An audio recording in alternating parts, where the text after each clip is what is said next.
I'm saying learn unemotionally. Keep your heart out of it because it's not developed. Put your head in it a little bit. I'll get some pushback sometimes. Kids will be like, how could I not be mad? And I'm like, you're making my point for me. People have a real misunderstanding of basic civics, who holds power up here, what kind of powers we have as congressmen. They simultaneously want government out of their lives while you also be a dictator and do what they want. And how do we heal the rift between left and right? Because the reality is you need to work together in order to have a cohesive country, don't you? That's tough. I think objectively the left has moved way further off the spectrum than the right has. The right's gotten angrier, but I'm not so sure how our policies have shifted dramatically. You noted before how victimhood and outrage has been elevated in our society, unfortunately on both sides. I think the right did it to match the left. You gotta fight fire with fire, right? I'm like, what fire have you ever put out with fucking fire? Dan Crenshaw, welcome to TRIGGERnometry. Hey, thanks for having me. It's a real pleasure. Thank you for letting us take over your office. Yeah. I mentioned that you are a best-selling author, and actually your book, Fortitude, is one of the things we really wanted to talk about. Cool. You talk about the fact that you lost your mum when you were 10 years old, watched her pass away from cancer, then you skip forward, you become a Navy SEAL, you go out on deployment, you get injured, and the fortitude of dealing with all of that. And that contrasts so sharply with the culture that we now seem to live in. What is it like for you with your life experience watching people freak out and melt down over tiny little things all the time? Yeah, geez, where do we begin? So one of the chapters in that book is called Perspectives from Darkness. And the whole point of that book is it's not like a political book. It's not even a book about Navy SEALs. It's not even really a book about my life. I mean, there's a confluence of themes that sort of, create this sort of multifactorial explanation of the mental sense of fortitude. But you got to start somewhere. So where do you start? Well, a little perspective might help. And people, I think, are objectively more upset, just in general, like just angry and fragile and like deeply fragile than years past. And maybe that's like the natural tendency of civilization. And to some extent, that's okay. Like we don't need you to be hard as nails. It's kind of the point of civilizing. But we have come to a point where maybe it's been overdone a little bit. We complain a little too much about things that we shouldn't be complaining about. And so it's healthy to you don't even have to look that far back in time. Maybe it's past generations, maybe it's just a few years ago, maybe it's just comparing yourself to somebody else's situation and think, you know what? Maybe it's comparing yourself to your own situation 10 years ago. And you're like, you know what? I've been through something harder than this. Let me get through this too. I don't need to be triggered by this. Somebody else dealt with what I'm dealing with now, and they performed way better than I am now. Right? That's a key lesson in perspective.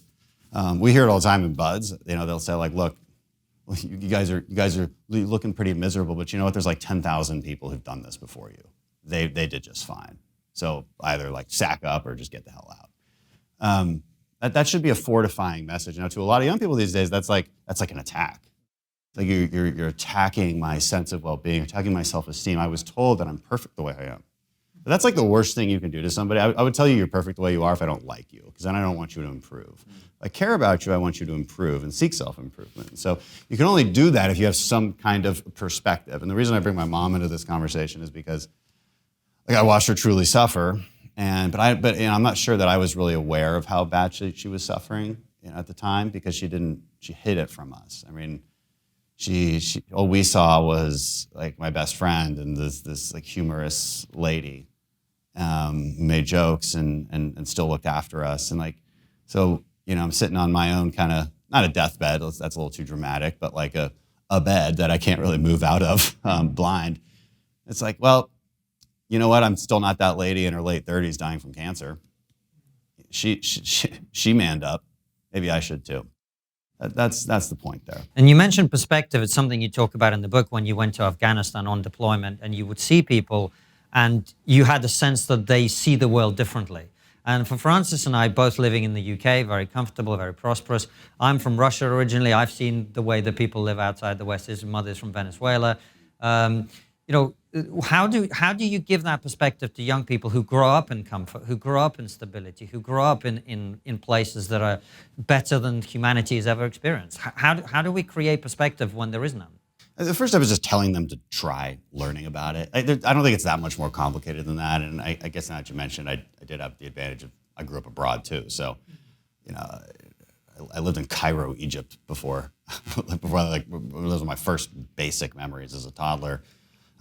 Deep poverty, obviously, in Cairo, Egypt. I went to high school in Bogota, Colombia. So like, I know what bad can look like. Not that Colombia's bad, I actually love that place. But as far as inequalities go, as far as problems in a country go, a civil war, it's kind of a thing, and it's a real issue. So you appreciate it more when you have what you have here. So how do you get people to understand that? Just tell them. So again, I don't think a lot of this is complicated. Say, hey, look, you need to be knowledgeable about how people before you lived, what the truth is about, say, inequality. And before you guys walked in here, I actually just recorded a podcast with economist and Senator Phil Gramm about the myths of inequality. So there's like, what you're talking about is really fresh on my mind because we just had this conversation. People are just misinformed about basic truths about how other people are living, about what our history is, about what the history of the world is, and what the truth is about economic disparities, discrimination versus disparities. All of these things are just, the left has deeply misinformed people for their own political opportunism, right? Because people have to believe there's a crisis in front of them if they're going to demand rapid change, right? A revolution never took place when people were like, I don't know, I think things are fine. Like, do we need the revolution? I kind of like, that you're not going to get your Bernie Sanders revolution if everyone thinks everything is fine. And frankly, obviously we're not getting the Bernie Sanders revolution. So to an extent, people do understand the truth here, but part of being a conservative is making sure we don't get there. Okay, so telling people, presenting the facts, I don't know that it's more complicated than that. Dan, do you think part of the problem as well is that America is such a materialistic culture that people go on social media and then they see the people living these incredible lives and they get angry and frustrated when their lives don't match up to what they see on the screen? Yeah, I do. I'm not sure if I have much to expand on it. I mean, I don't know if it's America specific, but it's certainly true. It's almost, again, it's sort of a natural outcome of civilization, because in civilization, really smart people get the opportunity to create really amazing things that make everybody's life better. The thing about making everybody's life better and easier is that it is a form of dependency. If I'm paying for your rent and paying for your school and paying for you are going to be dependent. It's a natural human nature. The left doesn't quite understand that fact. It is true. It is a fundamental truth. But what we forget about too is some of the technological advances of our time have created that same kind of lethargy. And I don't want to reverse it. Don't get me wrong. It is what it is. But the easier it is for someone to live without it being actually productive, you're going to have more unproductive people, and that will increase inequality. There's no escaping that set of truths. How do we deal with that as policymakers? I'm not sure. Our job really is to maintain what works. Again, that's the essence of being a conservative. I want to maintain the principles that work. There's economic foundations, cultural foundations, and political foundations. Maintain people's freedom within a set of rights and a set of policies that solve problems through a framework of limiting principles. That's conservatism. To the extent that we move away from that, it's a dangerous territory. And in your book, you actually put the words in italics, which is outrage is weakness. Mm-hmm. And that really stuck with me. Why do you think that, Dan? Just because you're letting emotions get the best of you, just because, it doesn't mean it's not justified, right? Like, my outrage is justified. Like when I give talks, I tell young students all the time, I'm like, look, I didn't have to deal with politics when I was your age. It wasn't a thing for us. Like, we divided up into friends groups based on like who listened to country and who listened to like alternative rock. Like, you guys are dividing yourselves up based on political beliefs. That's insane. You always don't know anything. You're 16, 17, you don't know anything. You don't have a set of experiences that help frame what you're seeing on a day-to-day basis. So I'm not saying don't get involved. I'm saying learn unemotionally. Keep your heart out of it, because it's not developed. Put your head in it a little bit. I'll get some pushback sometimes. Kids will be like, how could I not be mad? And I'm like, you're making my point for me. Because I'm like, look, the way you're reacting to me, whatever you want to tell me, I'm going to tune out. because it's pure emotion. And maybe you're mad about something, and maybe it is justified, right? Maybe there's a true injustice that you're truly upset about. I'm just saying, if you want to be productive about it, if you want to solve that problem, you're not going to get there with outrage. People stop listening to you. It is not a practical solution.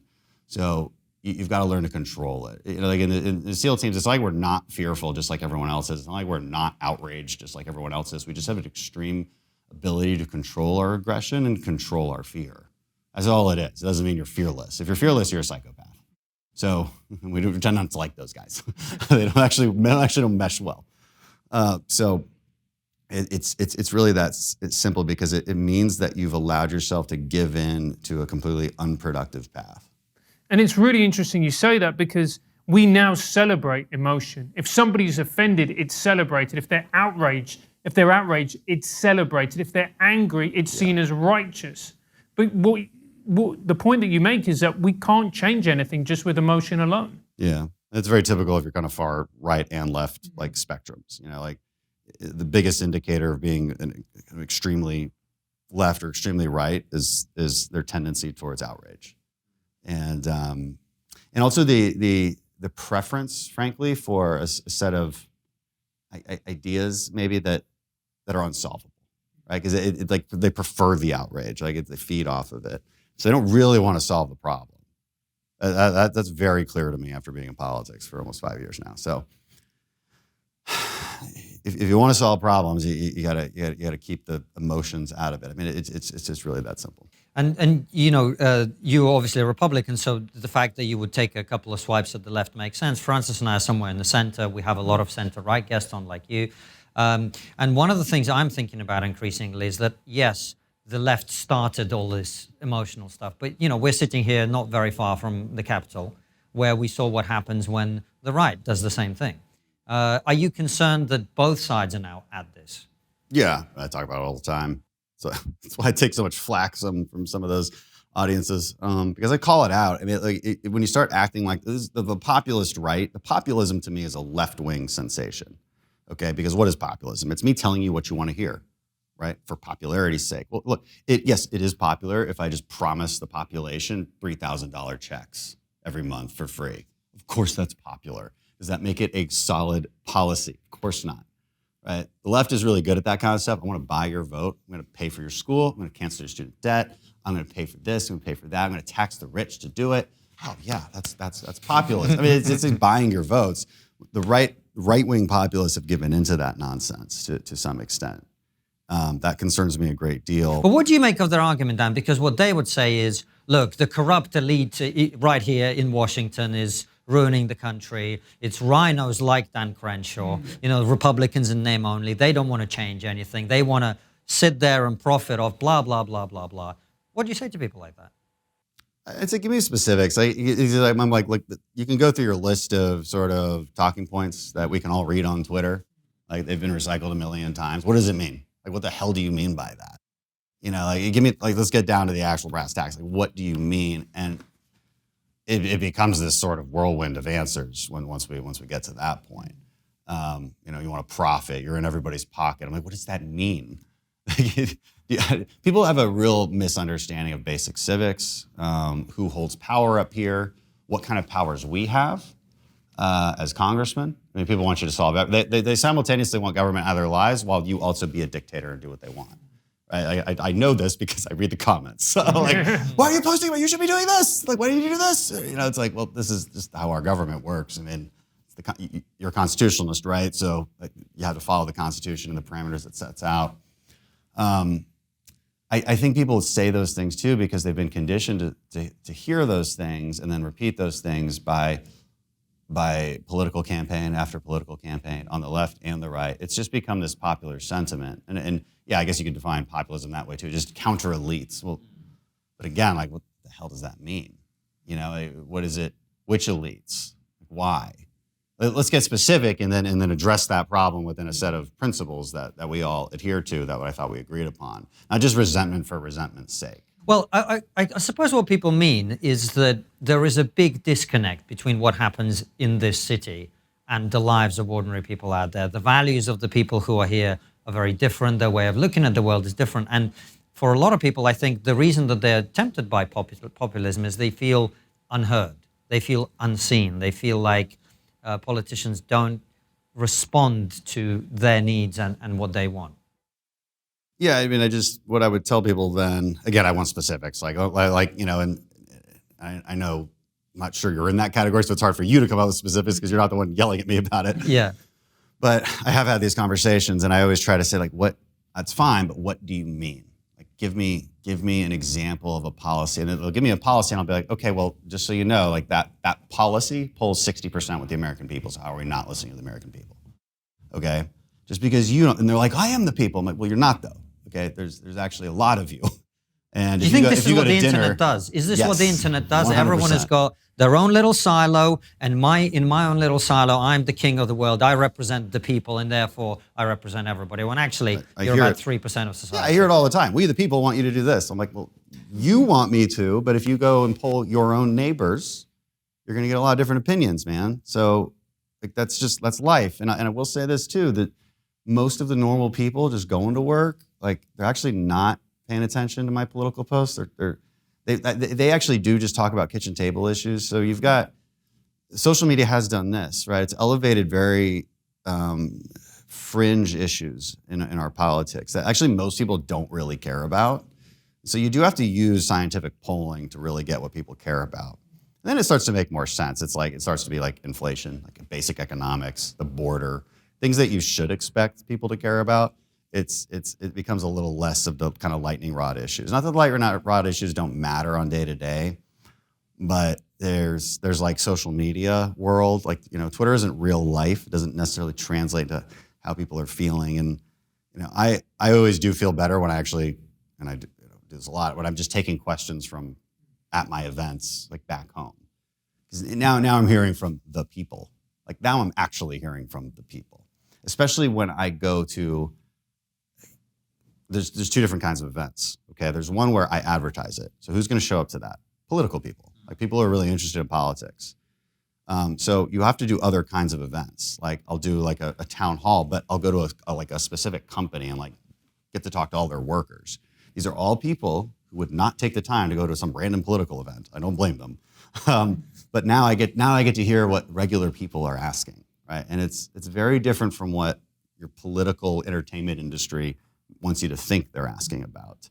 So I'm not sure the disconnect is that big. I will say, this is the other thing I tell people is, whether you like it or not, the Congress represents you a lot better than you think. It's wild up here. There's a lot of different types of people. They do represent very, very different ideas and demographies and parts of the country, and then it's messy because nobody agrees and you don't like that nothing gets done. And I'm like, well, what exactly is it you want to get done? What does that mean? And how do you, and I tell you what, go have dinner with like 6 of your neighbors and you find a kind of a simple problem, and I want you all to agree on a solution. Like, really think through it. And you tell me that all 6 of you agree. Yeah, now try to get 435 people to all agree. So, it just, when you actually start doing it, it's a little more complicated than people realize. Dan, how do you, because the left went nuts, and I'm from someone who was on the left quite a while ago with the embracing of wokeism, which to me is a conspiracy theory. But now I've seen the right go just as nuts about things like Ukraine and QAnon. How do you deal with your own side when they are quite frankly losing the plot on the far right? Well, the good news is QAnon's kind of bunk, I guess. But the people who followed QAnon, the way they think hasn't changed. Right? So it'll happen again. Obviously, I am where I am on Ukraine. It's not super secretive, like how I feel about how we should support Ukraine. One of the main problems there is it's a partisan reaction. It's Biden's war, so I'm against it. Like, it's honestly that simple. Yeah. And also, like, it's not really spoken about, but it's like, well, it was Zelensky's fault that Trump got impeached, so there's that. It really is like this simplistic partisan thing. There is an isolationist wing to the right. There always has been, kind of goes like up and down like this. It's extremely strong at the moment, and because nobody's speaking to them. I try to, but you got to listen. You got to like actually download my podcasts to hear what I'm saying about it. I can promise you I can convince you. Because I'm not making these like, Nancy Pelosi-esque arguments of like, we have to fight for democracy. What the hell does that mean? No, that's not why we're doing it. We're doing this out of complete self-interest. And what is that? I'm with you, by the way, on this issue, but educate us, please. Right. So there's a few lines of self-interest. One is strategic deterrence, right? You do not fundamentally want a world where everyone is invading everyone. We lived in that world for like thousands of years. And how was that world, everyone? It sucked. It was not good. It was like your life expectancy was like 28. You had gray hair. So it was not a good world to live in. You will not have the same lifestyle you have if you allow that world to happen. Right? China's watching the Russian invasion. They're like, when can we invade Taiwan? How long will the Americans actually last for their friends?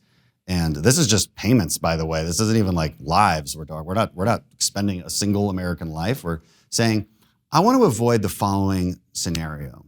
Because for those who don't want to support Ukraine, you by definition have to support Russia winning. People are like, no, I just don't want to stay out of it. Well, like, no, you're supporting Russia winning because that's the other scenario. Like, if you start kicking his ass right now, I have a choice right now. No, you Either don't. I stop you. I do. I can stop you, and I have the ability to stop you. Yeah. So, because I'm just stronger than you. So I can stop you, or I can let it happen. By definition, if I let it happen, I'm choosing that. And so what does that mean in the Ukraine sense? It means that you want an intact Russian military that's been emboldened and hyper-aggressive, probably has way more support amongst the Russian population, because Russians like one thing, they like winning. They like winning, and they love strength.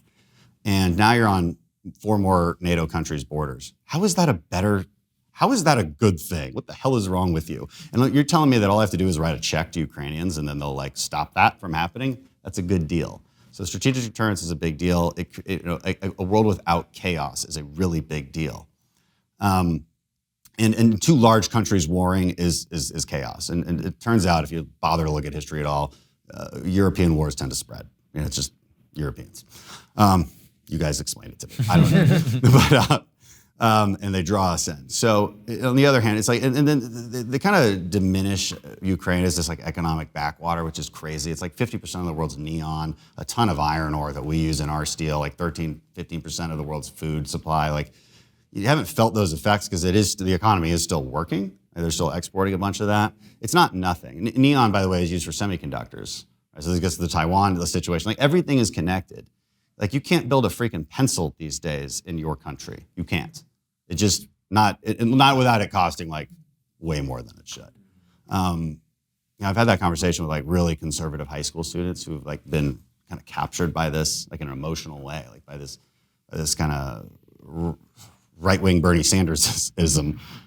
And I'm like, dude, like the iPhone you have, you can't make it here. You just can't. You'll never make it here unless you want to pay $10,000 for it. Like, and even then, I'm not so sure you can make it here. So he's like, yes, we can. I'm like, who told you that? Like, I don't have time. I can't teach you basic economics and the history, more importantly, the history of trade and economics in 30 seconds, but I promise you it's not true. So, look, I think that's a succinct explanation as I can give you real quick on Ukraine. Absolutely. So, but Dan, what would you say to those people who go, look, we're in real economic trouble in this country. You go into the city centers of places like LA, the homelessness population is exploding. There's a fentanyl crisis. This money could be used to help Americans in America, not in some far-off country. Yeah, it's disappointing when that kind of argument comes from the right, it does come from the right all the time. Because I'm like, well, you can join the Democrat Party if you want, because that is a Democrat argument, like where money just solves everything. If we could spend $1 billion and solve poverty in downtown and in Houston in general, like we would have spent it by now. That's not what solves the problem. A more compelling argument is the border. Like, why are we worried about their border if not our border? Totally fair. We should, but it's like it's a false choice. You don't have. It's not an either or situation. We should do both. You people who know me know I've been pretty hardcore. I don't really talk about Ukraine. I talk about fighting the Mexican drug cartels. That's what I talk about. So like I'm all, it's not really a money problem though. Our border issue is not a money problem. So Can you explain this to us, Dan? Because we have a very similar problem in the UK, where we have tens of thousands of people come into the country on small boats, in our case, illegally. They don't get checked. They get put up by the government in a hotel. Why are we in a position where some of the most powerful countries in the history of the world are unable to enforce what every other country in the world does, which is a controlled border? Yeah, well, because the left has become just hostage to their own sense of compassion, I guess.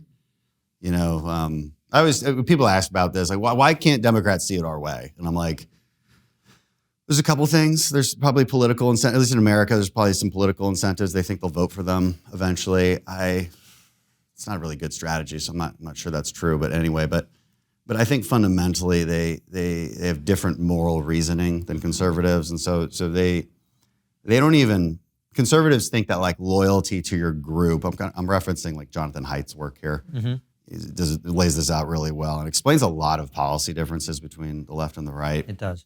You know, conservatives have pretty even keeled on all sort of the moral frameworks that we might point out, like a sense of authority, sanctity, a sense of in-group loyalty, which is important when you're talking about a border, and compassion, loyalty, things like that. So the left really only cares about compassion and equity. That's their whole thing. And so everyone should have the same thing, which means everyone should have access to all of America's benefits. And I just feel for someone. Like they're always a victim, right? So this is victimhood. This is kind of where victimhood culture probably comes from because, you know, you noted before how victimhood and outrage has been elevated in our society, unfortunately on both sides. I think the right did it to kind of match the left. So you got to fight fire with fire, right? I'm like, what fire have you ever put out with fucking fire? Like, that's the point I always make, is like when the fire brigade turn up at your house, they're not turning up with lighters and fuel. That's not what they do, right? No, like, could you imagine? Just burn it all down. just do it faster. But don't you worry that's the political attitude in America at the moment? Yeah. In both sides, drain the swamp or whatever else. Yeah, just burn it all down. Abolish capitalism. That seems to be the solution from both sides. Yeah, that's what populism is, right? It's based in emotions, based in outrage, and it's like blame someone else and burn it all down, right? That's real dangerous. And the left does it because they're utopianists. So like when you envision utopia and you're not quite there, what do? You get mad and you like want to burn it all down. The problem is like they're literally, you know, I tell people, look, envision a librarian and she's like standing on a bunch of books and she's almost to the top shelf. That's utopia, but she can't really reach it. This really frustrates her. And so her reaction, instead of adding more books to her foundations, and those foundations might be like, you know, Christianity or, you know, a sense of meritocracy. Like I'm talking about really basic foundations, capitalism. She just burns them all down, right? And boom, they named the French Revolution. That went really well. So, and on the right, like I don't think the right are utopianists, but it's just mad. Like people are just mad. And like, you know, and our job as leaders is to be like, I understand why you're mad. So here's the truth about. First, let me give you the truth about what you think is true, whether it's Washington or this policy or whatever it is. First, let me do that, and then let me walk you realistically like how we get to the solution that I think you'd be happy with. That's what a leader's job is. What a lot of leaders do instead is be like, what is it you think again?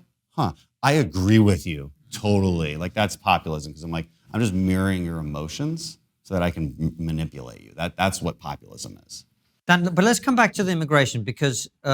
If it was as simple as the right taking power, I'd be, you know, I'm not on the right, but I would support the right if that's what I thought.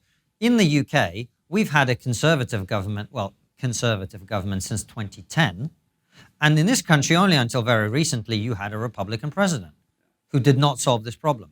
So why is it that our countries, because I feel like it's almost like it's not just about the individual circumstances, it's almost a cultural phenomenon where even the right has actually swallowed a lot of these leftist ideas of utopia, all things to all men, etc. Do you think there's some truth to that?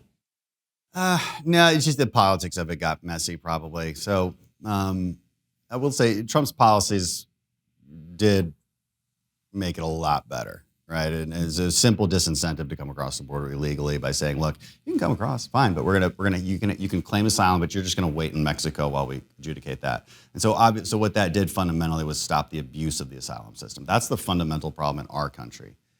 You guys have a different problem, I think. So it's hard to compare the two. You guys are actively bringing them in. Maybe we're allowing them to come in. Yeah. So I guess we are too, but Trump wasn't necessarily. He was looking for ways. He eventually found ways. It took him a long time to kind of get to that point. We didn't have 60 votes in the Senate. Honestly, the answer is as simple as that. You know, you got to have serious majorities here to make that policy change. We're going to pass something out of the House here soon. That's going to be a really solid border security, and it's not going to go anywhere. Because maybe we'll get one. You need 60 votes in the Senate.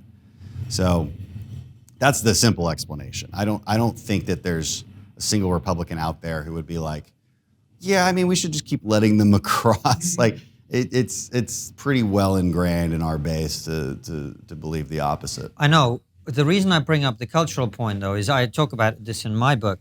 You know, the Barack Obamas, Hillary Clintons, the Bill Clintons, they all sounded to the right of Donald Trump on immigration in their own time. Recently, too. And recently, too. So something has changed in the mindset of the country on these issues. Yeah, that's true. That's fascinating, and I've never figured it out. I mean, I think they're might be as simple as them pandering politically to their Latin base. Now, it's backfired, and now they have no way out. You have to understand too that the people say all the time the politicians in Washington don't want to solve the immigration problem because they benefit from it being like a lightning rod issue all the time. I actually don't think that's true even for Democrats, because we all have plenty of lightning rod issues and political footballs that we can throw around. And I'd be really happy to just solve this one. It's the outside groups. It's the groups that like literally make money off of this. People are like, oh, again, it's like going back to you just line your pockets. What the fuck does that mean? Like, no, we don't. Like, we literally don't. But you know who does make a lot of money? Activists that run these organizations who take donations from you and tell you that you're fighting for them and all that. So on the left, those are very, very powerful pro-immigrant groups, and I think they're really scared of them. I think that's a fundamental truth. We have them on the right too, and they will try to prevent us from coming up with a compromise because a compromise would be something like, okay, let's figure out what to do with better legal immigration, but really get the border secured. I could foresee a lot of those far right anti-immigrant groups torpedoing that. I could see that happening because they don't really want a solution. So I don't think it's the politicians up here. Do you think part of the problem is as well, Dan, is that people don't know how Congress works? They don't know anything about how policy is passed. So that creates conspiracy theories. Yeah. And is that something you find yourself battling all the time then? Yeah, for sure. It's just all the time. Like I said before, people think you're a dictator pretty consistently. When you do something about it, Dan, I'm like, well, okay, let's lay it out. What is the action? I mean, I'm not, it would make everybody a little less unhappy if they understood the system a little bit better. Sounds like a very frustrating job. Yeah, it's politics, so it's extremely frustrating. You do it because it's important, not because it's enjoyable. My last job was pretty enjoyable, even if I lose an eye every once in a while. Very enjoyable. Politics, you do it because it's important, because you need leaders who are actually willing to kind of tell people the truth. The truth makes people really mad. There's a lot of emotional attachment to false narratives that are comfortable, whether that's how the government works, whether that's the nature of inequality and what's true about it, whether that's climate alarmism. I don't know. There's plenty of comfortable false narratives that people really enjoy holding on to. It makes them really mad. Especially if you tell your own side, that's not right. What you just said, it's not they hate true. That. Yeah. Because then you're like a traitor. No, just say the thing we saw on Twitter. It's no, I can't say the thing because it's not true. So. Do you have a website, or do you plan to have a website? Because if you do, then easyDNS is a company for you. easyDNS is the perfect domain name registrar provider and web host for you. They have a track record of standing up for their clients, whether it be cancel culture, deplatform attacks, or overzealous government agencies. He knows about that. So will you in a second. easyDNS have rock solid network infrastructure and fantastic customer support. They're in your corner no matter what the world throws at you, unless it's your ex-girlfriend, in which case you're on your own. You know about that. Move your domains and websites over to easyDNS right now. All you've got to do is go to easydns.com/triggered. That's easydns.com/triggered. Use our promo code, which is also triggered, and get 50% off the initial purchase. Sign up for their newsletter, Axis of Easy, which tells you everything you need to know about technology, privacy, and censorship. what do you do when you're in a system that actively rewards that kind of behavior? How do you navigate that? And how do you maintain a sense of integrity? Yeah, well, I guess you just got to hope that integrity and truth like wins out in the end. I think it tends to. It's not obvious to me that in the long run it doesn't. But you're going to have your battles in between. That's for sure. You don't have any other choice. So never said it was easy. Things that are easy are usually not very worthwhile. And Trump he's going on the comeback trail. Do you think he's what America needs at this point, Dan? Well, he's on the comeback trail for sure. I'm not going to get into the politics of the primary. Staying out of that one. Yeah. But we definitely don't need Biden, and Republicans need to figure out how to win. And beating Democrats is really easy. I find it to be the easiest thing in the world. I had like a barely Republican district. I got redistricted. Now I'm super Republican, but barely Republican before. Trump barely won, like a point he won it by. But I won like 14 points. So it's not hard to beat Democrats, even when they're spending a ton of money on me. Even when Beto's coming in to campaign against me and like all this nonsense, it's not hard to beat them. Really isn't.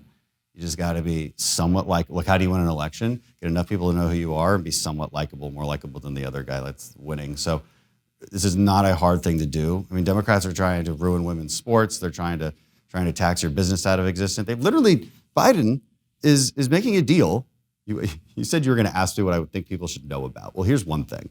They should know that Biden has made a deal with the OECD, with maybe like 180 countries, signatories, that if he isn't able to raise corporate taxes here in America, then everybody else should raise taxes on our American companies in their country. Like, what the hell, man? Like, I don't care what side of the aisle you're on. That's like treason. It's nuts. It's the global corporate minimum tax, right? So, holy crap. This shouldn't be that hard to beat these folks. Like, most people do not want an open border, like a vast majority. Most people think you shouldn't have an abortion past 12 weeks. How are we losing this debate? It's not even most people. It's like 60-70% of people don't think you should have abortion past 12 weeks. Like, you lose the debate by pushing the extreme. Yeah. That's how you lose the debate. Yeah. And doing it in an angry way. Yeah. Like you got to be like, look, I'm a conservative. I'm just not angry about it. That's like a funny line a lot of people say because it's so true. And it's like, look, just fire and brimstone. I know it and they do it because it riles up their base and they're only interested in talking to their base. I'm like, look, I'm interested in actually fighting for my base. And for me to fight for my base, you need to give me the space to actually do it. Like, you need to give me the space to persuade other people to slowly to come over, which means I can't go be an asshole like you want me to be, you know? And look, I think most people get that. I guess the only point I'm making here is it's easy to be Democrats. We just got to want to do it. And how do we heal the rift between left and right? Because the reality is you need to work together in order to have a cohesive country, don't you?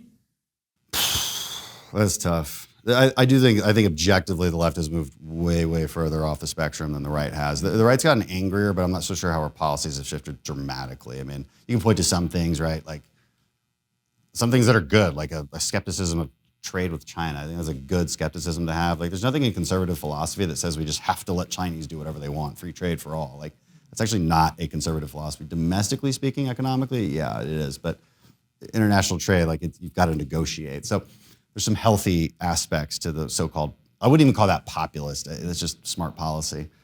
Anyway, people point to things like that, but I'm like, look, we haven't really moved off the deep end. That's the whole point of conservatism. It kind of stays in a box, and I'm trying to keep it there.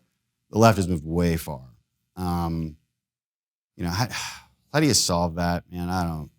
It does come from the top, right? There's probably room for some more things to happen. I will say too, like, it's not that hard for me to work with Democrats. I was just working some Democrats on a bill just now on improving our healthcare system, right? On working on direct primary care, which is like a very fundamental conservative philosophy, but like some Democrats are into it. So it's not totally crazy. We work together on our national security committees too. Like, I'm on the intelligence committee. That's a very bipartisan committee.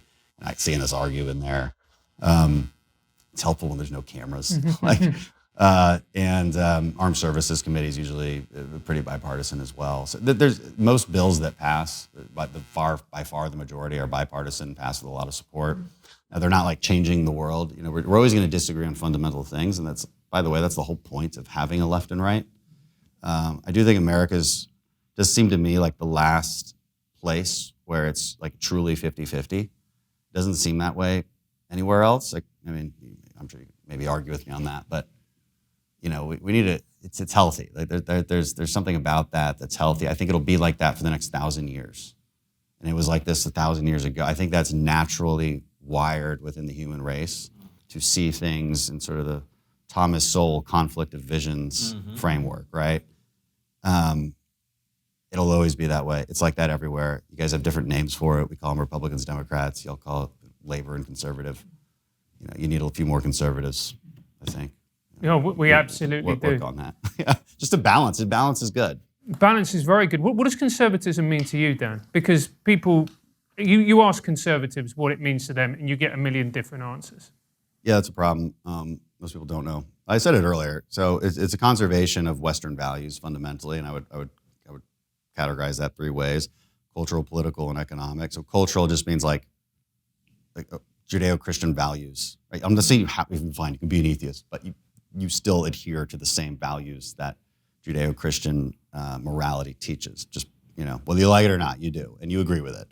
So that's one. A meritocracy, right? Like these are cultural issues, a personal responsibility, like a sense of personal responsibility, a sense of fortitude. Like I should be strong. Like that's like a real important cultural thing, and like we actually do have to say it because, like you said earlier, people are celebrating weakness, victimhood. Like that'll destroy a civilization from within. So, you know, conservatism has to actually fight for these basic values. And I could go on and on, I guess, on cultural issues, but economic issues. What is that? It's just a market, like a free market society, property rights protected, your basics, right? Like a sensible tax system that incentivizes proper behavior, disincentivizes negative behavior. I don't like this isn't complicated stuff, but we do find ourselves in disagreement with the left on it. So like, and political, so small r Republican. That's what we're preserving as conservatives. You know, we're preserving federalism, states' rights.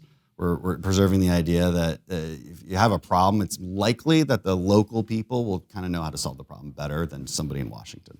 So, you know, preserving checks and balances, or preserving the nature of the court system and its insulation from Congress, right? Like it's really basic stuff that is actually in sharp disagreement with how the left wants to operate. Like, what do they say? They want to pack the courts. They want to remove the filibuster. Like, they want to remove these really basic political institutions. So when I like describe all that, you're like, well, isn't that just normal stuff? And I'm like, yeah, that's the point. Like, it's just normal stuff.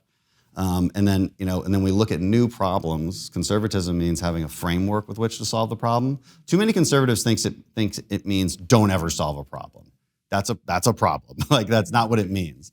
It means I approach a problem with a certain framework in mind. And generally that framework is limiting principles. So I ask questions like, okay, if I want to give you a benefit, like, what do I have to take from him? That's an important question. If I want to give you free healthcare, but he's a doctor, so like, do I like say you just, do I pay him? Do I decide how much he gets paid? How does that work? These are real questions that like liberals are just like, no, you just have it. And I'm like, but how do you have it? You know, you didn't work for it. How does that work? I mean, maybe we'll try and get to that point. I'm not saying we don't, but you got to think about his rights as well. If I want to take your guns away, okay, just to make him feel safe. Well, but now you can't protect yourself. But he feels safer. Well, what? You know, it's like, I'm sorry, what like principle are you going back to? Feelings? Or this is the principle of feelings? So yeah. Only conservatives ask these, and I could keep going, right? Like ask these questions. Is this best solved at the local level? Is it best solved by just civil society? We ask those questions, and that's like a test for how we solve a problem. You know, and the conservatives can internally disagree on like, well, it does infringe on somebody's rights. Well, no, it doesn't. Let's have that discussion, but at least we're asking the questions. Dan, in your book, moving on a little bit, you talk about the values that were instilled in you as a Navy SEAL, on a stepping up when there's no one in charge, you take charge, all of that sort of stuff. And they're really beautiful values for people to get and to aspire to. What's the contrast like going from that to politics, where at least from the outside, it seems that the principles are upside down. You know, if you can screw somebody, you do. If you can throw someone on the bus, you will. If you can avoid being at the front and taking the bullets, etc. What's the contrast like? I don't know. You put that really well. It's exactly like that. Yeah, because I have been. People ask me, like, what has surprised you? And I'm like, well, I'm not. If somebody comes up here and they're super surprised about everything, you shouldn't have elected them. Like, it means they don't know what the hell they're doing. And there's a lot of people like, oh, I can't believe it's like this. What the hell? Why did you run? Jeez. So you thought it would be a bit of a shit sandwich when you got the job? I just understood basic civics. Like, I'm like, yeah, I mean, you don't get to rule the world when you become a congressman. A lot of people are like legitimately frustrated by how slow the system can be. And I'm like, what the heck? You really don't understand what it's for, what your powers are. Like people are very uneducated on basic policy. So that's a problem. In the SEAL teams, you do have to meet certain standards before you deploy. That ain't the case in a democracy, in electoral politics. So that's all I'm saying. But the thing that actually truly surprised me was the extent people were willing to throw someone under the bus and like betray a friend or me, like multiple cases like this, for almost nothing in return. I mean, just for a quick glimpse, just for a quick like highlight on Twitter, like just for almost nothing. I'm like, wow. You stab me in the back for nothing. At least do it for something, man. I have multiple stories like this, where I could name people, but I'm like, geez, like it's just like it's almost psychotic. Like it's so irrational to me. I'm like, man, if you would have been better off just saying nothing, because like now you just made an enemy. And so it's very irrational. Maybe that's poor judgment. Maybe it's just like the snake pit of nature of this game that everybody's playing and everybody's so used to. There's no loyalties whatsoever. It's like, again, in the SEAL teams, I'm like, I have a platoon member who's an enemy. I don't know. This enemy is always trying to hurt this guy. I'm not going to go have drinks with his enemy. Like, I'm just not going to do it. But in politics, it's like, oh, no, I mean, we didn't talk about you. Like, what the hell? Like, it's like, okay, well, noted, we're not friends. Like, it's just that, the idea of friendship is almost non-existent, it seems like. The sense of loyalty, the sense of honor. Don't get me wrong, it certainly exists with a lot of people. Most of the people you probably never heard about never get credit for it, but there's a lot of them, and like it does need to be noted that there is. But you do become cynical sometimes, because you begin to wonder, is that what the people even want? Or do you want the snake oil salesman? Because sometimes it seems like you do. And so this is why I find it incumbent on myself to tell truth about the left and the right, and like who's just selling you a bag of goods and who isn't. Like, am I telling you it sounds good because you've been conditioned to hear it, or am I telling you the truth? And it's people gotta sniff that out. Well, when I was reading your book and I was thinking about the attitude, and I heard your conversation with Joe Rogan as well. Did you ever watch Game of Thrones? Yeah. Mm-hmm. I sort of had a sense you might be a bit of a Ned Stark. Yeah, probably. You come here, turn up, all romantic, idealistic, and then before you know it, you're getting your head chopped off. I haven't had my head chopped off yet. But yeah, Game of Thrones isn't kind to him, but doesn't his son win out in the end? Right? Isn't that his son? The kid in the wheelchair is his son. Yeah. Well, he's not actually his blood son, but yeah. All right. Jon Snow. we're giving all the spoilers away here. We're ruining it for everybody. It's a terrible ending, by the way. Yeah. But like, I guess, but the reality is that in Game of Thrones, the quote unquote truth, like the right path, though extremely difficult and with much sacrifice, still won out in the end. It has to.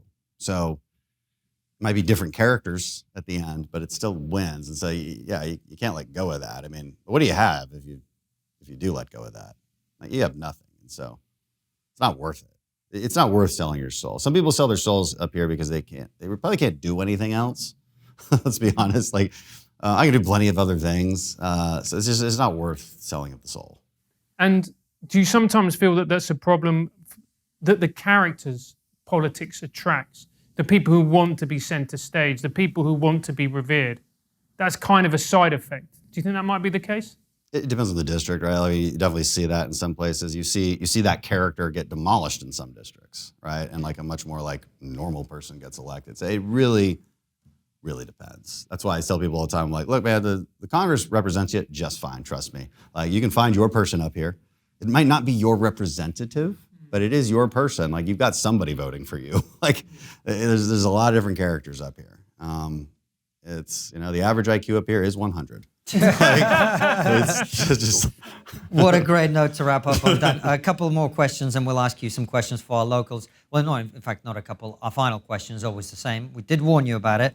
Why is the SAS better than the Navy SEALs? Oh, right. Okay, I'm leaving. I don't want to get choked out by a serving congressman. we like them very much, honestly. Yeah. What's the one thing we're not talking about as a society that you think we should be? Well, I already gave you one answer. We probably got to talk more about this AI thing. Remember when I spoke to you earlier, when I said earlier about how inequality is inevitable, even with all the policy meddling that you want, just because, well, first of all, people naturally produce differently, naturally have different skill sets, naturally are taller, shorter, uglier, more beautiful, whatever. There's all that, but also the fact that and this is really only, it feels like a very recent phenomenon in the last 50 years, where massive innovation has allowed a lot of people to remain completely unproductive and live like kings of the future without knowing anything, like anything. And what is AI going to do? It can make it even easier. So now you don't even have to know how to write essays. Like, you just, hey, AI, write an essay on this. You don't have to know how to. It seems like, how is the legal profession going to move forward? If a legal contract that used to cost millions to write, you got to hire a firm to do a corporate merger, can now be written by AI. Is that a good thing or a bad thing? We just have to talk about it. I'm not sure. You've got really Elon Musk just announced a new AI company. I'm glad, and again, like, I can't. You could say, look, we just have to make certain services that have to be done by a human. You could do that. Well, now we completely stop our own AI development and let China run around us, run circles around us. So that's not an option either. We got to think about this. I haven't really thought a lot about it. I have not come to any conclusions, but it's these last few months have moved really, really, really fast. Didn't Joe Rogan release an episode that wasn't him? Yeah, there was an AI. When was that? That was how long ago was that? I think Joe released it a couple of weeks ago. Okay, so this is moving very fast. It's all pretty recent. I don't know, man. Something to keep an eye on. Well, Congressman, thank you very much for giving us your time. It's been an absolute pleasure to chat with you. We're going to ask you a couple of questions for our supporters that they've already submitted. Okay. But for now, thank you guys for watching and listening. We'll see you very soon with another brilliant episode like this one, or Raw Show. All of them go at 7 p.m. UK time. And for those of you who like your trigonometry on the go, it's also available as a podcast. Come on over to Locals. We'll see you there.